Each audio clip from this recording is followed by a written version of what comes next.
Programa Sintonia Bíblica. A Bíblia bem mais perto de você. Apresentação: Pastor José Maria de Moura.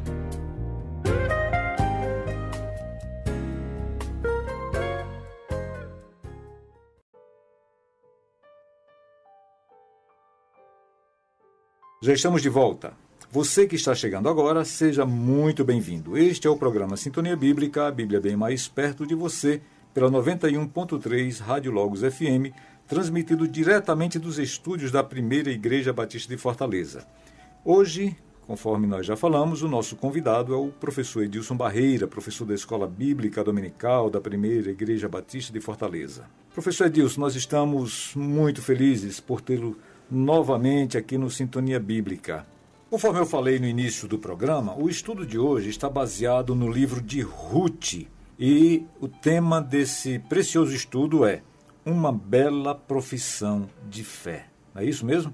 O livro de Ruth é um livro bem pequeno, tem apenas 4 capítulos. E se você quiser pegar sua Bíblia, abrir seu tablet, enfim, faça isso agora para você acompanhar de perto tudo aquilo que será falado agora pelo professor Edilson, ok? Professor Edilson, me diga uma coisa. Naquela época, na época de Ruth, não tinha Covid, mas a morte assolou a casa de Noemi, não é mesmo? Porque, olha só, morreram Elimeleque, que era seu marido, também os seus 2 filhos, Malom e Quilion. Sim. Mas Noemi não ficou só. Como é que foi isso? Me conte aí.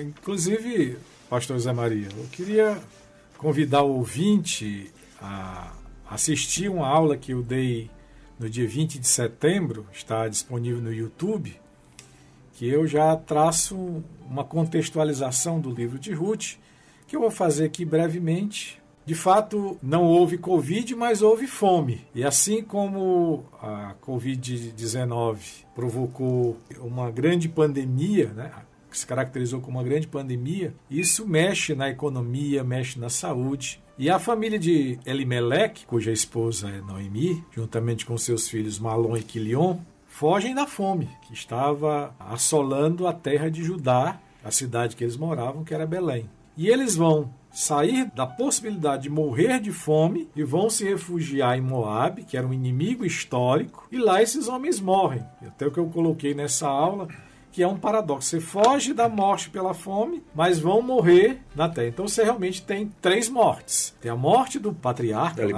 Elimeleque. Você tem os 2 filhos, Malom e Quilion, que depois da morte do pai, eles casam com mulheres moabitas, mas logo também morrem, tanto que não deixam filhos. E essas 3 mulheres estão lá desassistidas, né? Orfa, Ruth e Noemi, a sogra, elas estão desassistidas porque no mundo antigo a mulher era assistida quando solteira pelo pai e quando casava pelo marido. E quando o marido morria, pelos filhos. Só que aqui não tem mais marido e nem tem mais não tem filhos.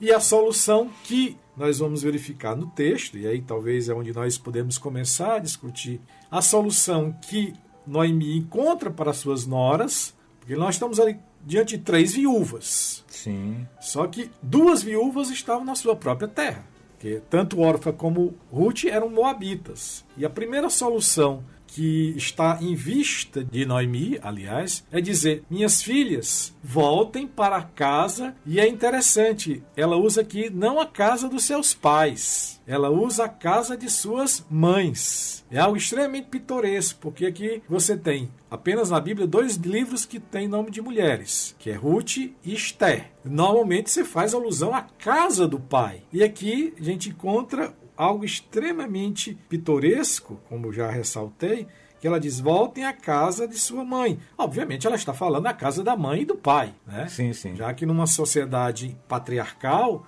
o homem tem esse papel, né? Então, seja o homem marido, seja o homem filho, seja o homem pai, ele é que dá a proteção para as mulheres. Está lá no versículo 8 do capítulo 1. Versículo 8, capítulo 1, exato. Voltem à casa. Então ela tenta dissuadir, porque ela diz: olha, já está tendo uma bonança lá na minha terra, vou voltar para lá, porque é mais ou menos isso que ela está dizendo, porque lá eu sei que há uma proteção para as viúvas. E eu deixei uma terra lá também, embora as viúvas não herdassem terra. Interessante isso.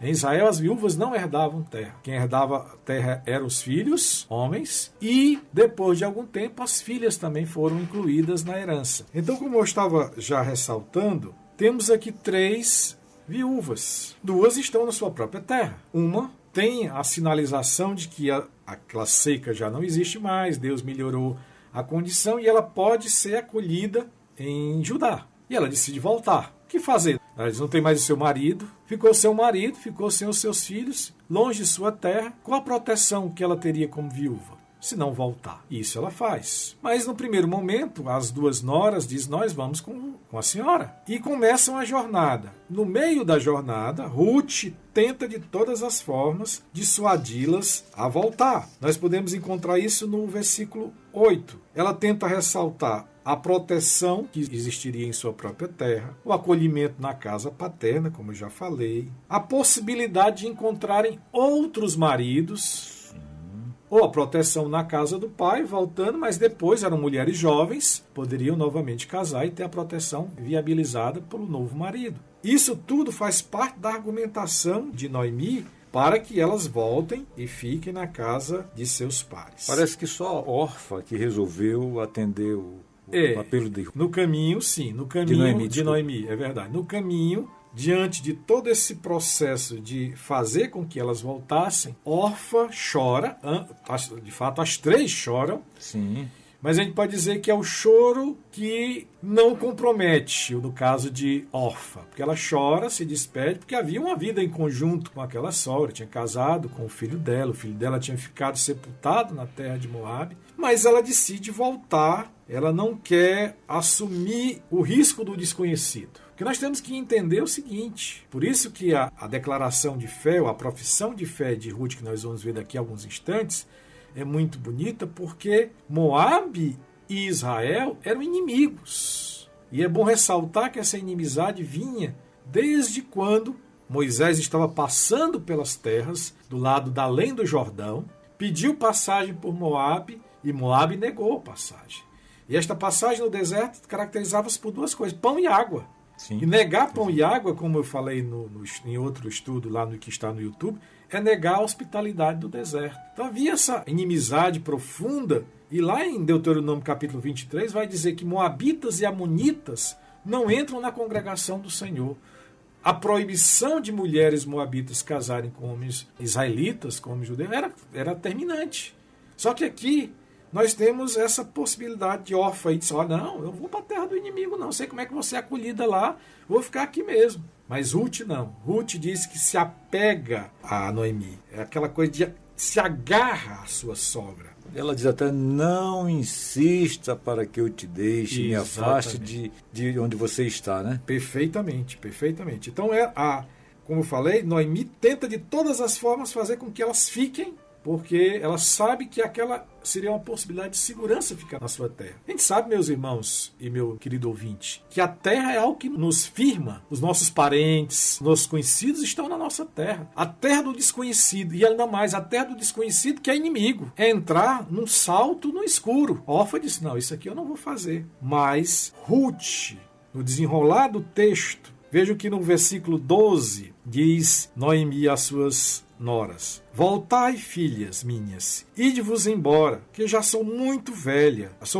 para ter marido. E ainda que eu dissesse, tenho esperança, ou ainda que esta noite tivesse marido, ainda tivesse filhos, vocês iriam esperar até que eles estivessem grandes? Isso é a pergunta que ela faz no versículo 13. Até atingir a maturidade necessária para casar, né? Exatamente. Porque isso aqui é interessante ressaltar o que está por trás do raciocínio de Noemi. Havia uma lei em Israel que dizia o seguinte: quando uma mulher ficava viúva sem filhos, o seu irmão, o irmão do marido falecido, tinha que casar com aquela viúva para suscitar descendência e manter o nome daquele irmão. E é essa lógica que está na cabeça de Noemi. Diz, olha, os meus 2 filhos morreram. Se eu tivesse filhos ainda, a possibilidade de ter filhos, isso ainda iria demorar muito. Eu não tenho marido, de alguma maneira eu não posso mais ter filhos, e vocês iriam esperar, vocês são jovens, aqui que eles tivessem idade, vocês já seriam velhas. Interessante a grandeza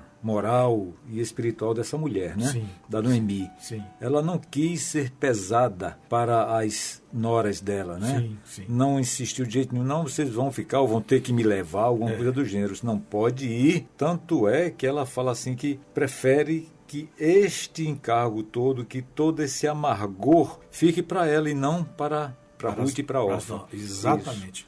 Há um altruísmo dela por muito grande. Muito. E é interessante que se a gente fosse dar um título para seria Ruth e Noemi, porque elas dividem o protagonismo aqui. Em algum momento, Ruth, aqui no capítulo 1, a gente pode dizer que o protagonismo maior é de Noemi. No capítulo 2 vai ser de Ruth, no capítulo 3 vai ser de Ruth, e no capítulo 4 é de Noemi. Então elas revezam esse protagonismo nesse texto, né?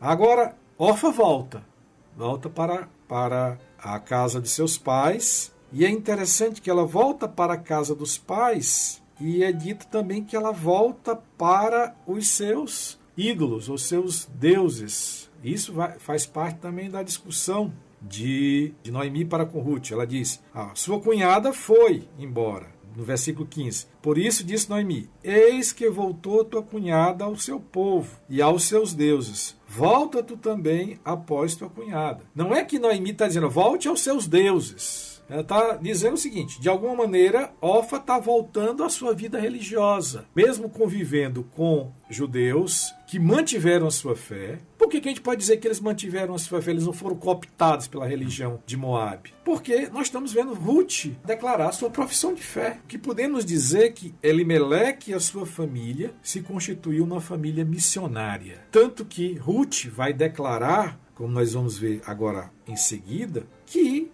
o Deus de Noemi passaria a ser seu Deus. Ninguém faz essa declaração se não está convicta, se não foi discipulada, se não, hoje utilizando o que Jesus Cristo declarou como a grande comissão de fazer discípulo. A gente percebe claramente que estas mulheres foram ensinadas sobre o Deus de Israel. E ela disse, aonde quer que tu fores, irei eu, onde quer que pousares, à noite ali pousarei eu, o teu povo é o meu povo.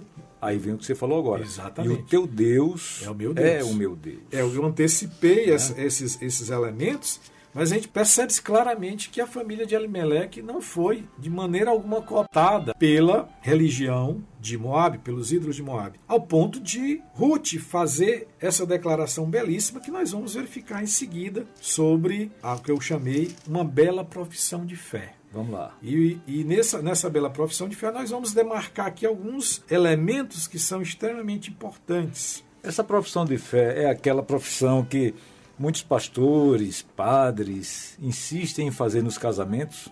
Não. Aqui que nós temos aqui, assim, eles fazem erradamente, mas por isso que eu estou dizendo não no sentido em que eles fazem. Que nós temos aqui uma profissão de fé de uma vida de uma pessoa que está deixando um mundo pagão, vou usar a expressão também que vai surgir muito tempo depois, mas um mundo em que não é um mundo de Deus, Jeová, né? É o mundo de Moabe, de Camus, de Astarote, de Baal-Peor, e ela está indo para uma outra terra, onde se adora o Deus de Israel. Deus de Israel. Exatamente. Isso é uma grande profissão de fé. Isso nós podemos dizer uma conversão. Na nossa linguagem, no cristianismo, é a conversão. É uma mudança de mente, como nós chamamos. No arrependimento é uma mudança de mente. Porque ela está dizendo o seguinte, olha, eu deixar o meu povo, não é algo fácil, deixar o meu povo, que eu conheço as práticas, a minha vida desde criança foi aqui, meus pais moram aqui, minha família está aqui, e ir para o povo que é inimigo e eu assumir como meu povo, isso é uma grande profissão de fé. É uma grande declaração de fé. Há alguns estudiosos que até comparam a fé de Ruth com a fé de Abraão. E se nós fizéssemos realmente uma comparação, nós vamos encontrar muitos pontos em comum. Abraão sai de Ur, vai para Arã, depois vem para Canaã, num ato de fé. Ruth faz a mesma coisa. Pior que ela sabe ainda, no caso de Ruth, até mais tem um agravante, porque ela está indo para a terra do inimigo. Abraão ia para a terra do desconhecido, mas ela ia para a terra do inimigo, então tinha um peso muito mais forte. Que era Belém, né? Que era Belém, a terra de Belém, que é na tribo de Judá, da qual Noemi fazia parte juntamente com a sua família. Mas antes de Ruth fazer a sua declaração de fé, Noemi faz comparações. Ela diz, olha, a sua cunhada mas foi obedecendo de certa forma. Orfa foi obediente a Noemi, porque a Noemi manda que elas voltem. Orfa obedece, volta. Ruth desobedece. Diz, não vou. Eu me agarro a você. Essa ideia de apegar-se é me agarro a você, não solto de forma nenhuma. E ela faz essa bela declaração que o pastor Zé Maria já fez a leitura do texto e nós podemos mapear. Ela diz, primeiramente, não me instes que te abandone, versículo 16, e te deixe de seguir, porque onde quer que fores eu irei. Ela está dizendo assim, em todas as suas peregrinações, em todas as suas andanças. E o povo ali de Israel estava sempre em constante andança, porque é uma terra que não é fértil. Tanto que Ruth conheceu os filhos de Elimeleque e Noemi nas andanças deles. Então, nas suas peregrinações, onde quer que você for, eu irei com você. Aí eu te pergunto, ela já não havia feito essa conversão lá atrás? Por quê? Eu pergunto isso. Porque ela pensa estar professando aqui a fé que ela abraçou. Né? Algumas versões dizem, o teu Deus será o meu Deus, outras dizem, o teu Deus é o meu Deus também. Sim. Né? Então ela já não tinha feito essa conversão lá atrás e apenas estava professando que realmente era uma mulher que tinha a mesma fé. Provavelmente sim, porque o convívio que ela teve com os filhos, tudo leva a crer que ela já tinha uma predisposição para fazer, já tinha o conhecimento da fé de Noemi, de seus filhos. Isso. Eles chegaram lá, mas não foram, como eu já falei, aquele circuito religioso, eles não foram de forma alguma, aderiram, como muito povo de Israel fez muito, com os deuses das nações vizinhas. Na própria peregrinação pelo Sinai, o povo adora um bezerro de ouro, o povo vai adorando quando vai se instalando na terra de Israel, vai se adorando os deuses das vizinhanças, né? Inclusive Baal, os Baalins chamados, né? Então eles vão adorando, mas aqui Elimeleque e sua família não adorou, então de alguma maneira elas já tinham um conhecimento do povo de Deus, tinham conhecimento desse Deus do qual Elimeleque e sua família já professavam. E veja também a importância, professor Edilson, do bom testemunho, digamos assim, de nós sermos influenciadores para uma geração, para um povo. Né? A Bíblia nos fala que nós somos como cartas vivas, né? E que a sociedade está nos lendo a todo instante. Eu até costumo dizer, brincando, que nós somos também WhatsApps vivos.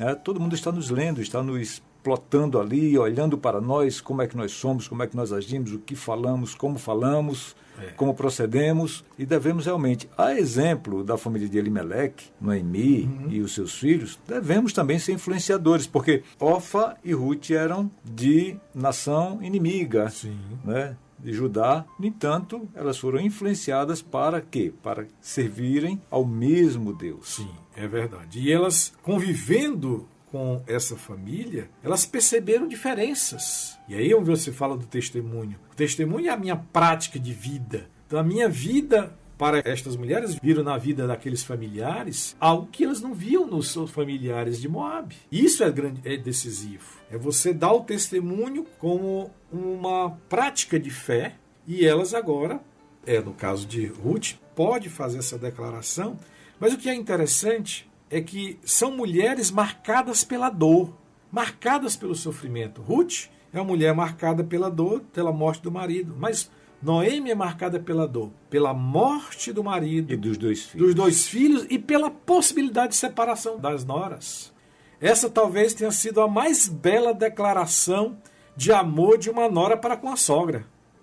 É verdade. Talvez na história da humanidade, sempre aquele ranço foi construído esse ranço, né? Entre sogra e nora, mas a declaração de Ruth para com a sua sogra é algo de muito, muito belo. Ela diz, olha, onde você for, eu irei. E ela diz mais, onde quer que pousares, ali pousarei. Ou seja, a ideia da vida doméstica. Na sua vida doméstica, ou seja, onde você pousar, a ideia de habitar, a ideia de morar, eu também estarei lá. Eu vou ficar onde você ficar, na sua vida diária. ela diz também na morte. Eu estou indo um pouco mais adiante, mas vou voltar. Ela diz na vida e na morte. Onde você morrer, eu morrerei também. Eu morrerei também. E onde você for sepultada, serei sepultada. Então a ideia da sepultura como um memorial. Sempre a gente vai às vezes ao cemitério, você tem ali às vezes 2 ou 3 gerações. E ela fala isso sob juramento, né? Sob juramento. Porque ela diz que o Senhor me castigue se qualquer coisa, a não ser a morte, me separar da senhora. Isso é uma declaração muito bela de amor a uma sogra. E grave, né? E grave, uma declaração forte, realmente sob juramento. Mas há 2 grandes elementos, inclusive eu já até antecipei alguns elementos. Ela diz que o teu povo será meu povo, ou seja, o povo que é inimigo. E ela sabe que ir para Judá é levar a marca de ser moabita. E aqui eu chamo o querido ouvinte para continuar a leitura do livro de Ruth, e quando elas chegam, isso já é o capítulo 2, mas eu não vou entrar no capítulo 2, apenas para sinalizar, quando elas chegam em Judá, e Ruth vai respigar nas terras de Boaz, vai pegar o que caía da colheita da cevada, sempre o ajudante principal, ou podemos dizer o feitor da fazenda, quando Boaz pergunta quem é, ele sempre faz alusão de dizer, é a moabita. Esta marca de dizer é a moabita é nada mais, nada menos dizer é a nossa inimiga, é a que veio de fora. Ela, portanto, vai carregar ali a marca da estrangeira. Ela chegou ali com carimbo já, né? Com carimbo, já chegou com carimbo, já chegou com a marca. É a moabita, é a estrangeira que veio da terra do inimigo. Mas mesmo assim, ela diz, este povo que é inimigo do meu, passa a ser o meu povo. Quem faz uma afirmação dessa? Quem estaria disponível a fazer uma afirmação de que o inimigo é meu povo? É algo extremamente somente pela fé pode fazer isso. E é interessante que Ruth já antecipa aquilo que vai ser valoroso no Novo Testamento. Porque para o judeu era olho por olho, dente por dente. Mas aqui ela está agindo já em graça, como nós até conversávamos antes de iniciar o programa. Ela está agindo de tal maneira que é completamente diferente. É como o apóstolo Paulo vai dizer, se seu teu inimigo tem fome, dá-lhe de comer. Se tem sede, dá-lhe de beber. Isso quem vai subverter essa lógica é o cristianismo. Mas no judaísmo não. No judaísmo era olho por olho, dente por dente. Jesus ressignificou esse mandamento. Sim, esse mandamento, sem dúvida nenhuma. Jesus Cristo dá uma outra conotação, dá uma outra, realmente, outro sentido para ele. Porque todos ali tratavam mal com mal, bem com bem. Aí Jesus vai dizer, olha, se bem com bem, não há mérito nenhum nisso. O mérito é cuidar do inimigo. Aí sim, há mérito nisso. E aí nós encontramos Ruth dizer, o teu povo é o meu povo. E vem a grande declaração. Todas as outras são belíssimas declarações. Mas quando ela diz, o teu Deus é o meu Deus, aqui é a grande conversão. Porque ela está, em outras palavras, está dizendo o seguinte, eu estou deixando de lado Baal, Astarote, todos os cultos de fertilidade. Estou deixando a grande divindade, Quemosh, porque não é essa a grande dificuldade que as pessoas têm muitas vezes. Ah, não, eu tenho os deuses dos meus pais, né? Eu tenho a religião dos meus pais. Isto é uma marca muito forte para você se desvencilhar dela. E Deus é tão fiel, Deus é tão bom e misericordioso, que não que nós venhamos a fazer qualquer coisa em favor de alguém para obter de Deus futuramente algum benefício. Sim. Mas olha só o que Deus fez, né? Sensibilizou o coração de Boaz para dizer, no capítulo 2, no verso 11, Boaz dizendo, eu ouvi falar de tudo que você fez pela sua sogra desde que o seu marido morreu. E sei que você, conforme você falou agora aí, e sei que você deixou o seu pai, a sua mãe e a sua pátria e veio viver entre gente que não é conhecida. É verdade. Olha só. Mesmo o capataz dizendo, olha, é a moabita, mas Ruth já havia agido em dádiva, em dom para com a sua sogra. É interessante, eu tenho feito essa leitura do livro de Ruth a partir da perspectiva da dádiva. Ruth age para com Noemi em dádiva. Noemi age para com Ruth também em dádiva. Até o inimigo agiu em dádiva, porque quando Moabe acolhe Elimeleque e sua família, eles têm lá a possibilidade de terra, de esposas para os seus filhos. E é tão interessante que age pela dádiva, que quando Ruth vai respigar nas terras de Boaz, Boaz dá para além do que a lei manifestava como possibilidade. Sim, porque a lei mandava respigar do que caía da colheita. Mas ele manda respigar entre os feixes e dá um pouco mais. Exato. Então quem faz isso não age simplesmente pela lei. Ele age para além da lei, age pela graça, numa perspectiva do cristianismo, e age realmente em dádiva. E isso tudo vai permeando o livro de Ruth. Se você faz uma leitura atenta no capítulo 2, nós vamos verificar isso. No capítulo 3, quando ela solicita que ele seja o resgatador por meio do casamento. E no capítulo 4, quando ele resgata as terras que eram de Elimeleque para poder manter o nome de Malom, que era o esposo de Ruth. Mas ainda nós podemos verificar nessa fé de Ruth. Ao longo desse curto período que ela teve de vida com a família de Noemi, ela pôde constatar verdades, testemunhos do Deus de Israel. Obviamente que a Ruth recebeu de Noemi, de Malom e também do cunhado Quilion, que era o esposo de Orfa, toda a informação como Deus cuidou do seu povo. Porque nós temos que entender que o judaísmo é uma religião de memória. Veja o que Deus sempre está dizendo para o povo. Olha, vocês não vão ter escravos, porque escravos vocês foram no Egito. Vocês não vão fazer isso, porque no Egito vocês foram assim. É sempre trazendo a memória de algo que não era para ser feito. E isso elas aprenderam. E na entrelinha, dizendo assim, não hajam assim. Não hajam assim. Não hajam assim. Não hajam assim. Não hajam assim. Assim agem as vizinhas. As nações vizinhas fazem assim. Mas vocês devem fazer de outra forma. Então a ética que Deus coloca na sua lei escrita, já havia uma prática, mas essa lei é escrita e Deus dá para esse povo. Então isso tudo essas mulheres, tanto Ruth como Orfa, já tinham ouvido falar. E quando ela faz a declaração do seu Deus, de que seu Deus é o meu Deus, não é uma declaração realmente de imediato. Já havia todo um contexto, já havia toda uma preparação, todo um ensino pela vida, como nós falamos recentemente pelo testemunho, mas também pelas práticas rituais.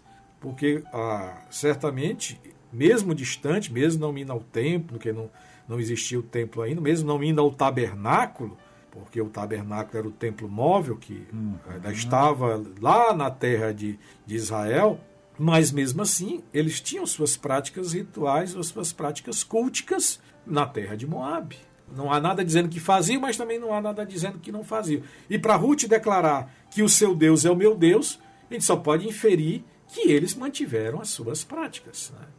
Para arrematar uma síntese do que nós falamos, que às vezes foram falas que puxaram assuntos para um lado, para o outro, mas apenas para ficar algo claro para o nosso ouvinte. O ato profundo de fé de Ruth implicou nos seguintes elementos: deixar a família, que não é algo fácil, deixar a terra, que também é complicado. Deixar a religião, que é algo que nos finca, né? Os pés estão fincados, arraigados nas práticas religiosas. Deixar o povo. Às vezes as pessoas vão para outros países e dizem, traga o feijão, porque nós queremos comer feijão, aqui não tem feijão. Porque é uma marca da terra, é a marca do povo. Certo. E ir para a terra do inimigo. Isso é muito, muito, muito forte.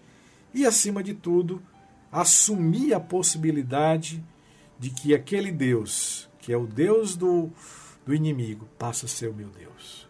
Só um ato profundo de fé para tomar todas essas medidas. Glória a Deus. Professor Edilson, muito obrigado por essa relevante lição que nós aprendemos hoje com você aqui. Muito obrigado a você, querido ouvinte. Meu desejo é que você esteja edificado com essas palavras, que você possa entender e até vir a fazer uma bela profissão de fé, declarando que Deus é Deus sobre sua vida, que Deus é o único Deus a quem você adora e presta realmente culto a Ele. Que o Senhor possa nos abençoar e possamos aplicar a porção que foi lida aqui nos nossos corações, possamos praticá-la no nosso dia a dia. Tenham todos um bom dia, um bom domingo e uma excelente semana na presença do Senhor.